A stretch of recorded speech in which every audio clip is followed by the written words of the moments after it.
She walked into the store she built from the ground up, but they didn't see a CEO. They saw someone they thought didn't belong. 5 minutes later, the truth shattered their assumptions. What happens when power wears plain clothes? Stay with me, because what she did next left everyone in the store frozen. This is not just business, it's personal. Welcome to the channel. Let us know where you're watching from in the comments. Don't forget to hit that subscribe button, because you don't want to miss what happens next. Let's begin. The morning air in downtown Seattle was brisk, but inside Amara Cole's mind, a storm was already brewing. She sat in the back seat of her sleek black town car, hair wrapped in a silk scarf, no makeup, no jewelry, just her skin, bare and beautiful, like she used to wear it before success demanded polish. It had been years since she'd walked into one of her stores dressed like this. But today, she didn't want to be seen as the CEO of Cole & Rose, the luxury jewelry brand gracing the necks of celebrities and elite clients. Today, she wanted to walk in like any other woman, unannounced, unseen, unguarded. The car pulled to a stop in front of her flagship store. Her driver glanced back, hesitant. "Are you sure you don't want me to escort you in, ma'am?" he asked. Amara gave a small smile and shook her head. "Not today, Richard. I just want to see how they treat people when no one's watching." She stepped out, tugging her thrifted coat a little tighter. She didn't look poor, but she didn't look like someone who could afford a $30,000 diamond set either. Her sneakers were worn, her scarf faded, her purse simple. As she approached the glass doors, a small part of her hoped that all her training, all her speeches about inclusion and kindness, had taken root. Maybe, just maybe, she'd be welcomed like anyone else. But another part of her, the part that remembered being ignored in boardrooms and followed in department stores, braced for what might come. The bells above the entrance gave a soft chime as she stepped inside. The boutique was breathtaking, just as she designed it. Crystal lighting danced on glass display cases, showcasing curated collections of gold, platinum, and gemstones that shimmered like stars. Soft jazz played in the background. It smelled like white lilies and elegance. But the welcome was ice cold. Behind the counter, a receptionist glanced up, then immediately looked back down at her phone. A sales associate, tall, blonde, and glossy-lipped, whispered something to her coworker and then turned her back. No smile. No greeting. Amara stood quietly, waiting to be acknowledged. Nothing. She stepped forward, approaching a display case that featured her newest collection, the Queen Line inspired by African royalty. The irony nearly made her laugh. "Excuse me," Amara said softly, "I was wondering if—" Before she could finish, the blonde associate turned to face her fully, arms crossed. "We're kind of busy right now," she interrupted, eyes scanning Amara's scarf, her coat, her shoes. "If you're just browsing, I suggest you try online. The pieces here are investment level." Amara blinked. "I understand. I was hoping to see something from the new collection. Maybe the sapphire set." The woman gave a tight smile. "That set starts at $28,000. Just so you know." There was no mistaking the tone. It wasn't informative. It was a warning. A dismissal. Another customer walked in. Dressed in designer, dripping Chanel. Instantly, the same associate's face lit up. "Welcome in," she chirped, practically rushing past Amara. "Let me show you our best pieces. You're going to love this collection." The receptionist laughed softly behind the counter. Amara heard it, felt it, but stayed still. Her heart beat hard against her ribs, not out of anger, but something deeper. Disappointment. She had built this brand from nothing. Nights sleeping in her car. Days knocking on doors with samples. The rejection letters, the investors who told her, "Black doesn't sell luxury," the stylists who laughed at her vision. She had bled for this dream. And now, in one of the very stores her vision had birthed, she stood as a stranger. A stranger being judged, diminished and brushed aside. Because of what? Her coat? Her skin? She didn't say another word. She turned around and walked toward the door, the hum of the jazz piano following her like a haunting lullaby. She heard the associate's voice rise in laughter again as she showed diamonds to the other customer. Not once did anyone try to stop Amara. Not once did they ask if she needed help. Outside, the wind had picked up, brushing her scarf gently across her cheek. Her driver stepped out as she approached, his eyes narrowing in concern. "You were only in there for 5 minutes," he said, opening the car door. "Is everything all right?" Amara paused. She looked back through the glass, saw the associate still doting on the new customer, still unaware of the empire she'd just insulted. Saw the logo, **Cole and Rose **, her name, her brand, glowing above the door. And for a moment, all she could feel was silence. Then she smiled. Not a soft smile. A sharp one. A knowing one, **. She slid into the back seat, pulled out her phone, and dialed a number. "Get the district manager on the line," she said calmly. "We have a training emergency. And someone's about to learn who owns that store." Her voice didn't shake. Not even a little. Because if there was one thing Amara had mastered in this world, it was letting people underestimate her, then reminding them exactly who they were dealing with. The sun barely shifted in the sky, yet something inside Amara had completely changed. Back in her corner office on the 30th floor, surrounded by glass walls and the sweeping view of Seattle's skyline, Amara sat in silence. Her coat lay across her chair. Her scarf was still tied, but her expression had hardened. She stared at her desk without really seeing it. The room, usually warm with soft jazz or the hum of productivity, felt cold now, like the lobby of that boutique. Elegant but distant. Her assistant, Jillian, stood frozen at the door, having just listened to the entire recount of what happened at the store. "She told you to shop online?" Jillian asked, eyes wide in disbelief. Amara nodded slowly, almost tired. "Said they were too busy." Jillian's voice rose. "But that's your store. Your name is literally on the glass." "That's the part that stings the most," Amara cut in, voice low and calm. "Not that she didn't recognize me, but that she never even tried to treat me like a human being." Jillian sat down, her face burning with quiet fury. "We put so much effort into diversity and respect training. What kind of person still acts like that?" Amara looked toward the window, eyes tracing the skyline. She wasn't just thinking about Tracy, the sales associate with the smug tone and judging eyes. She was thinking about every boardroom that underestimated her. Every luxury event she'd been, accidentally, left off the invite list for. Every moment she had to prove she belonged somewhere she already owned. She remembered the day she first pitched Cole and Rose to investors. She was 26, brilliant, and raw. She walked into the room with sketches, samples, and a dream. The room was filled with white men in blazers and polished shoes, and one woman who never once looked up from her tablet. They nodded politely. Then one of them said, "You should think about costume jewelry. Something more affordable, accessible to your audience." She had asked, "What audience is that?" He said, "You know /urban." Amara smiled then, the same way she had smiled in the store just an hour ago. That smile wasn't politeness. It was power under pressure. In that moment, she decided to prove them all wrong. And now she had. Except, somehow, the fight wasn't over. Her phone vibrated on the desk.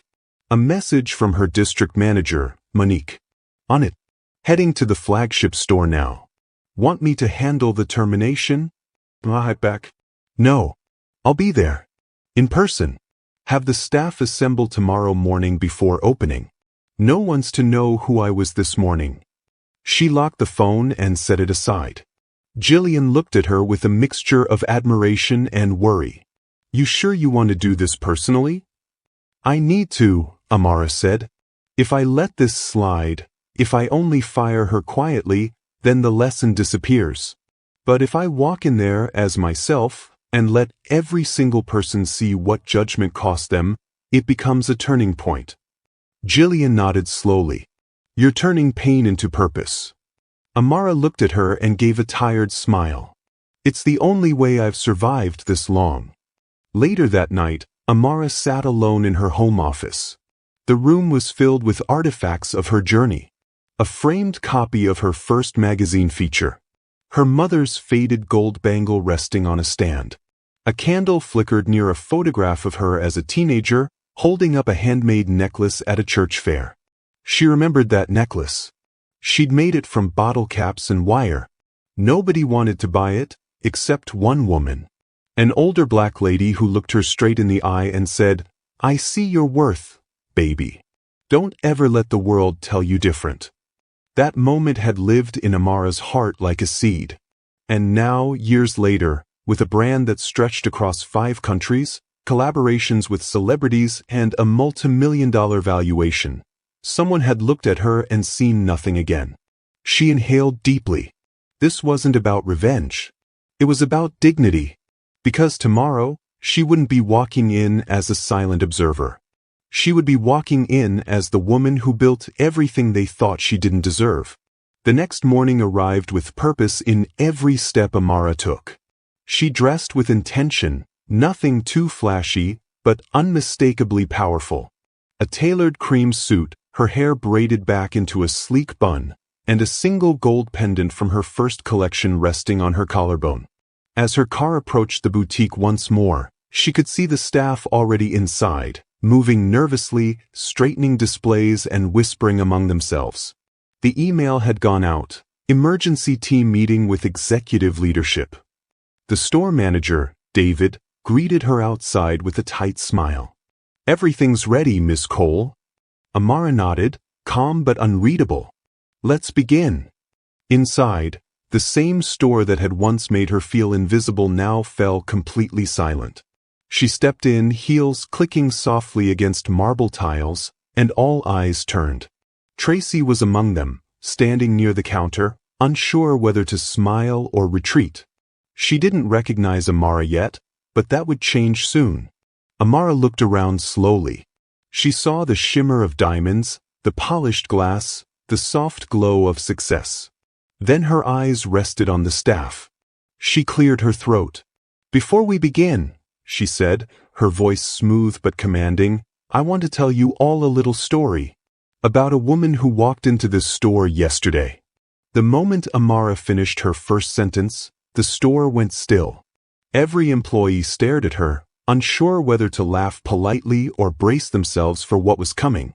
Tracy stood with her hands loosely clasped in front of her, eyes narrowing slightly, trying to remember if she'd seen this woman before. Amara didn't rush. She walked over to the center of the store and placed her handbag gently on the glass counter, her fingers brushing over the velvet display where the queen line pieces sparkled. "I want to tell you about a woman," she began, her tone steady, "who walked into this very store yesterday morning. She came in quietly. No entourage. No designer bag. Just herself." She paused, letting the silence stretch. She wasn't greeted. She wasn't acknowledged. She was ignored by the receptionist and dismissed by a sales associate who told her to shop online. Several staff shifted awkwardly. Tracy looked down, her brow furrowed now in confusion. She asked politely about a piece from the new collection, Amara continued. And she was told, very clearly, that it was out of her price range. That she should probably go elsewhere. A light gasp escaped someone's throat. Amara's eyes scanned the room, resting on Tracy, who now looked pale and unsure. "I watched that woman walk out of this store without making a scene. No one stopped her. No one asked if she was okay. She left humiliated in a store that, ironically, bears her name." David, the store manager, dropped his eyes. The receptionist stood frozen, her arms crossed tightly over her chest. Amara stepped forward. "I was that woman." The air left the room in one collective exhale. Tracy's face drained of color. Amara held their gaze. "I am Amara Cole, founder and CEO of Cole & Rose." Tracy took a step back. I came here yesterday as a customer, Amara said, keeping her tone measured. Not to be worshipped. Not to test you. Just to see if this store lives up to the values I built it on: respect, elegance, inclusivity. But what I got was judgment. Tracy opened her mouth, searching for words. I didn't know. You didn't say who you were. You didn't ask, Amara replied quickly, cutting her off. You looked at me and decided I didn't matter, that I wasn't worthy of your time. Tracy's voice was small. But you weren't dressed like a C. Amara smiled, but there was no warmth in it. And what does a CO look like to you, Tracy? Silence. Amara turned to the others. Let me make something clear to all of you. The woman you ignored yesterday could have been anyone. A client. A vendor. A mother buying something special for her daughter. We don't determine someone's worth by the clothes they wear or the color of their skin. She stepped back, letting the weight of her words settle. Tracy's voice trembled. I didn't mean to. But you did, Amara interrupted again, this time without flinching. You made a choice. And that choice reflects on this brand. She turned to David.